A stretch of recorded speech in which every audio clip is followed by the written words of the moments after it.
Hello everyone, स्वागत है आपका फिर से एक और नए वीडियो पर। तो हम लोग पिछले क्लास में देख रहे थे ग्रेविटेशन चैप्टर का, जो आपका लगभग फुल चैप्टर का हमने थ्योरी को स्टडी करवा दिया था। तो और हमने बोला था कि एक क्लास में आपका रिवीजन होगा। क्या रिवीजन होगा, आपने क्या पढ़ा है इस चैप्टर में, उसके बारे में आज की क्लास में हम लोग को देखना है ना। और आप न्यूमेरिकल किस टाइप का बनाइएगा उस को भी हमको आज की क्लास में देखना है। ठीक, तो चलिए समय ना गवाते हम लोग देखते हैं सबसे पहले किस चैप्टर को, ग्रेविटेशन को,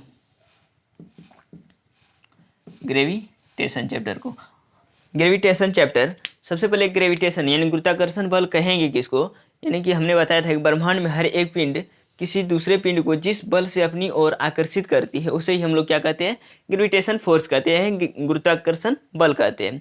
और हमने ये भी बताया कि इस नियम को सबसे पहले इससे एक नियम प्राप्त होता है, गुरुत्वाकर्षण का नियम। और गुरुत्वाकर्षण का नियम सबसे पहले किसने दिया था, न्यूटन ने दिया था। और उसने यह भी बताया था कि यह नियम जो है यह खगोलीय तथा पार्थिव दोनों पिंडों के लिए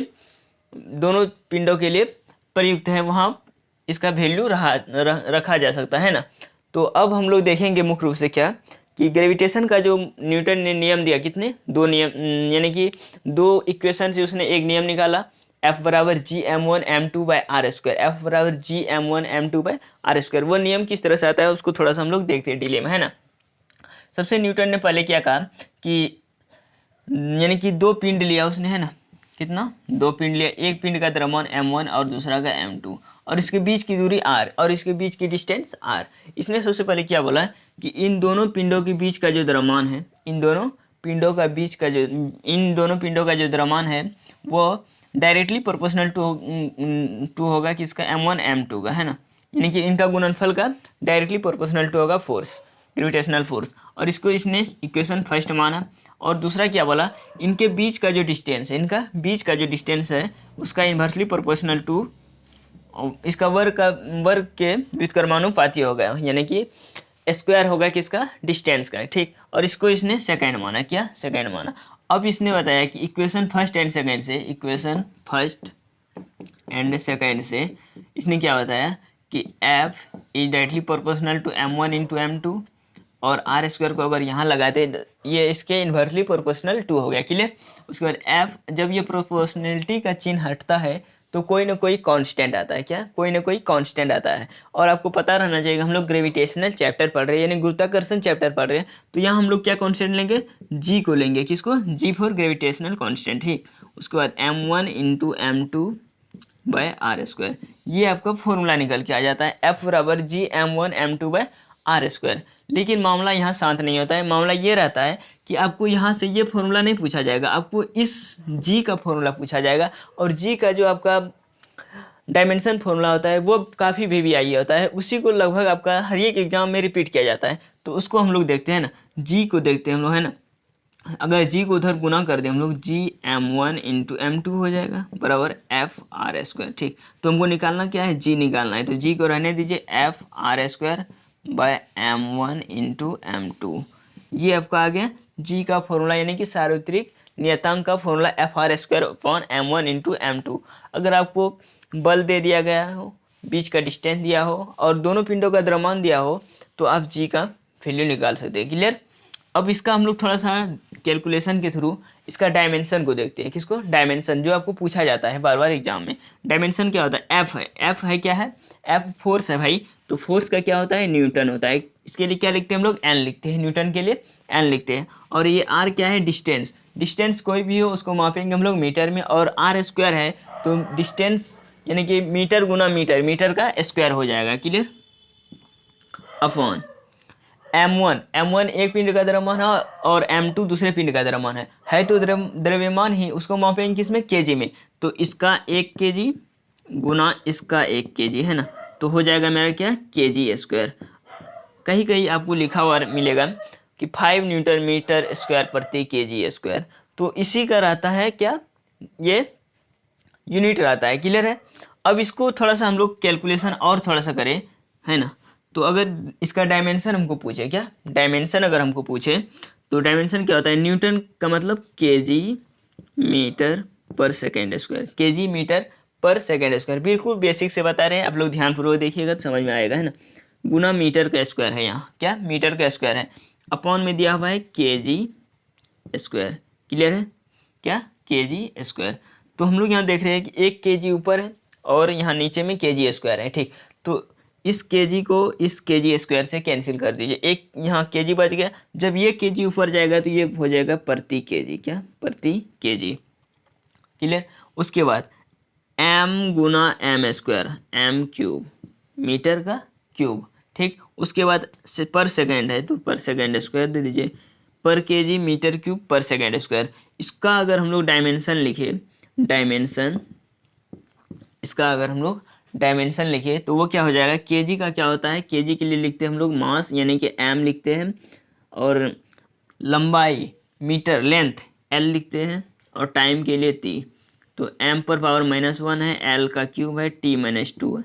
ये आपका हो जाएगा किसका, g का डायमेंशन फॉर्मूला, जो काफ़ी इम्पोर्टेंट है, यही आपको पूछा जाता है हर एक एग्जाम में। क्लियर है यहाँ तक।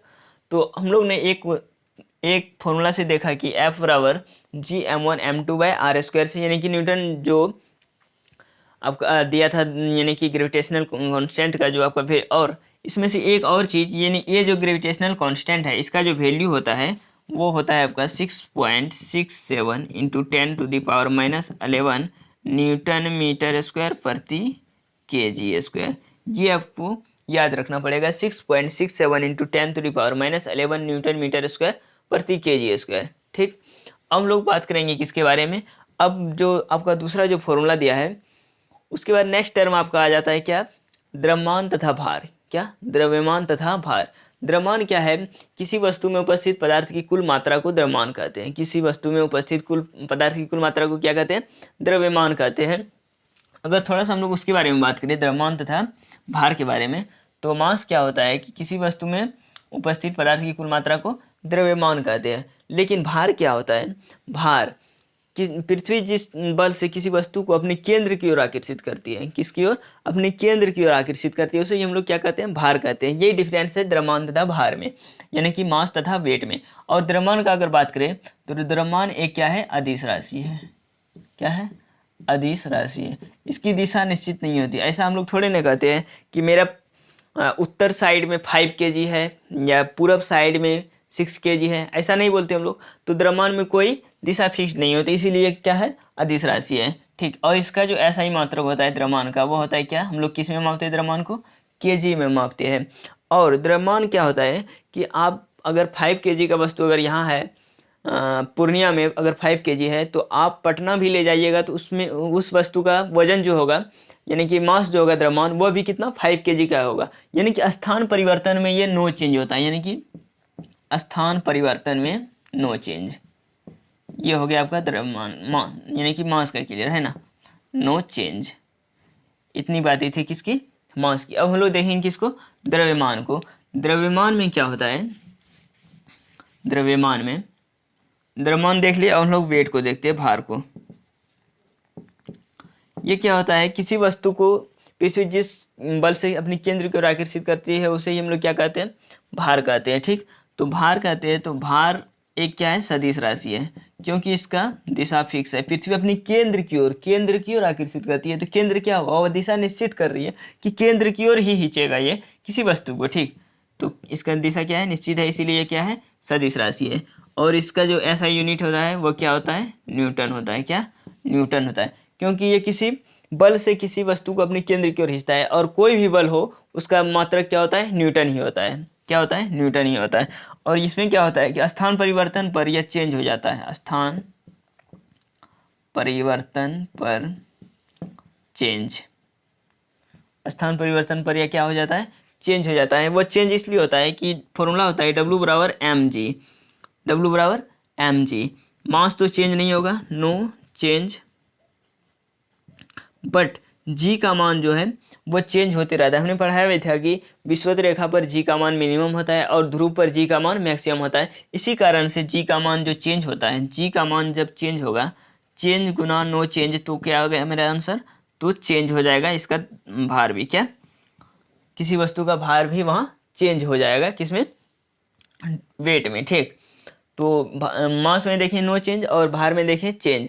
अब नेक्स्ट मेरा फॉर्मूला आता क्या है, नेक्स्ट फॉर्मूला जो आएगा वो आपका आएगा, यानी कि हमने एक बताया था गुरुत्वीय बल और एक गुरुत्वीय त्वरण। क्या? गुरुत्वीय बल और गुरुत्वीय त्वरण। गुरुत्वीय बल क्या होता है कि पृथ्वी किसी वस्तु को जिस बल से अपनी केंद्र की ओर आकर्षित करती है उसे ही हम लोग क्या कहते हैं? गुरुत्वीय बल कहते हैं। ठीक, गुरुत्वीय बल कहते हैं। तो उसी के अनुसार हमने गुरुत्वीय त्वरण को बताया था कि पृथ्वी जिस बल से किसी वस्तु को अपने केंद्र की ओर आकर्षित करती है और आकर्षण के दौरान उस वस्तु में जो त्वरण उत्पन्न होती है उसे ही हम लोग क्या कहते हैं? गुरुत्वीय त्वरण कहते हैं। क्या कहते हैं? गुरुत्वीय त्वरण कहते हैं। ठीक, चलिए उसका हम लोग फॉर्मूला को देखते हैं। गुरुत्वीय त्वरण का जो फॉर्मूला आपने बताया था उसको देखते हैं हम लोग, है ना। गुरुत्वीय त्वरण का जो फॉर्मूला होता है छोटी जी बराबर, इसको गुरुत्वीय त्वरण को हम लोग किसके? छोटी जी से डिनोट करते हैं। छोटी जी बराबर होता है G M E by R ई का square. G M E by R ई का स्क्वायर होता है किसका? गुरुत्वीय त्वरण का फॉर्मूला। ठीक, इसमें से क्या होता है कि जी का जो वैल्यू पता होगा आपको, है ना, 6.67 इंटू 10⁻⁻11 न्यूटन मीटर स्क्वायर प्रति के जी स्क्वायर, ये होता है आपका जी का।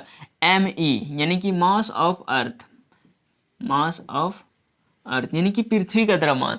पृथ्वी का द्रव्यमान, पृथ्वी का द्रव्यमान कितना होता है? 6 इंटू 10⁻24 के जी, 6 गुना 10⁻24 के जी होता है पृथ्वी का द्रव्यमान। उसके बाद बच जाता है मेरा आर ई यानी कि रेडियस ऑफ अर्थ, पृथ्वी की त्रिज्या। रेडियस ऑफ अर्थ, पृथ्वी की त्रिज्या कितना होता है? अगर आपको अगर ऑब्जेक्टिव में पूछा जाए कि पृथ्वी की त्रिज्या कितना होता है तो वहाँ आपको मारना है 6370 किलोमीटर। कितना? 6370 किलोमीटर। लेकिन आप जब न्यूमेरिकल को सॉल्यूशन कीजिएगा तो वहाँ आपको लेना है 6400 किलोमीटर। कितना? 6400 किलोमीटर। क्लियर है यहाँ तक? छोटी जी से रिलेटेड ये सारी घटनाएं थी। जब आप इस सभी मान को अगर आप पुट कीजिएगा यहाँ पर तो आपका जी का वैल्यू आएगा कितना? 9.8 मीटर पर सेकेंड स्क्वायर अप्रॉक्स में। 9.8 मीटर पर सेकेंड स्क्वायर आपका वैल्यू आएगा। क्लियर है यहाँ तक? उसके बाद नेक्स्ट टर्म हम लोग अब देखेंगे कि जो मेन टर्म है उसी को हम लोग देखते हैं ना।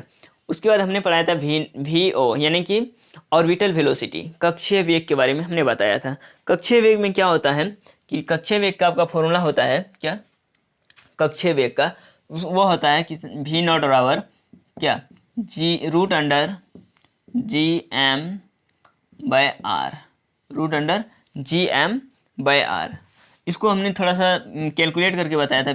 We not equal to root under G M है यहाँ तो आर अपॉन आर से हमने गुना किया था और ये आर आर स्क्वायर हो जाएगा और जी एम ई आर का स्क्वायर क्या बन जाएगा? जी बन जाएगा और ये आर बच जाएगा। तो वी नॉट इक्वल टू, ये फॉर्मूला भी हमने बताया था, we not equal to root under g r, v not equal to root under g r, ये फॉर्मूला भी हमने बताया था। ठीक, उसके बाद नेक्स्ट फॉर्मूला हमने ये बताया था कि वी ई यानी कि स्केप वेलोसिटी पलायन वेग। स्केप वेलोसिटी किसे कहेंगे? यानी कि किसी वस्तु को अगर हम ऊपर की ओर उठाकर फेंकेंगे और वो वस्तु अंतरिक्ष में चला जाए, पलायन कर जाए, तो वो वस्तु वापस लौट करके पृथ्वी पर नहीं आती है, उसे ही हम लोग क्या कहते हैं? पलायन वेग।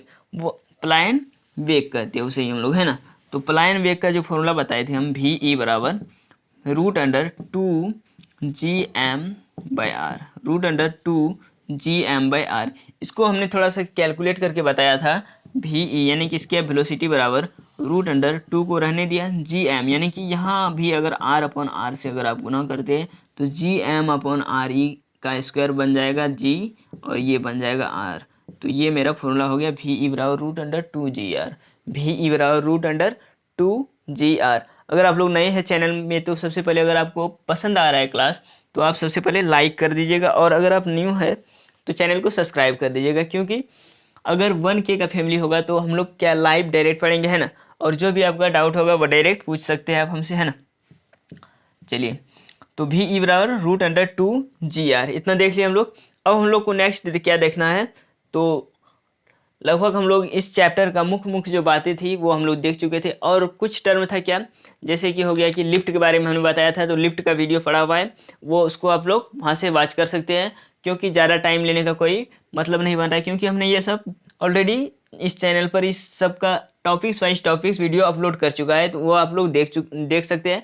लिंक डिस्क्रिप्शन में मिल जाएगा, वहाँ से आप लोग देख सकते हैं। लेक्चर 1 2 3 4 5 लेक्चर तो होगा शायद ग्रेविटेशन चैप्टर का। तो आज का क्लास हम लोग यहीं पर एंडिंग करते हैं। तो आज मुख्य रूप से था क्या कि यानी कि कितना हम लोग पढ़े हैं इस चैप्टर में और कितना न्यूमेरिकल हम लोग को बनाना है इस चैप्टर के माध्यम से। तो इन्हीं फॉर्मूला को हम लोग को देखना है, क्योंकि फॉर्मूला अगर याद रहेगा तभी आप न्यूमेरिकल को सॉल्यूशन कर पाइएगा, है ना। कंसेप्ट आपका क्लियर रहना चाहिए। तो चलिए मिलते हैं हम लोग नेक्स्ट क्लास में। आज का क्लास आप लोगों को कैसा लगा कमेंट के माध्यम से जरूर बताइए।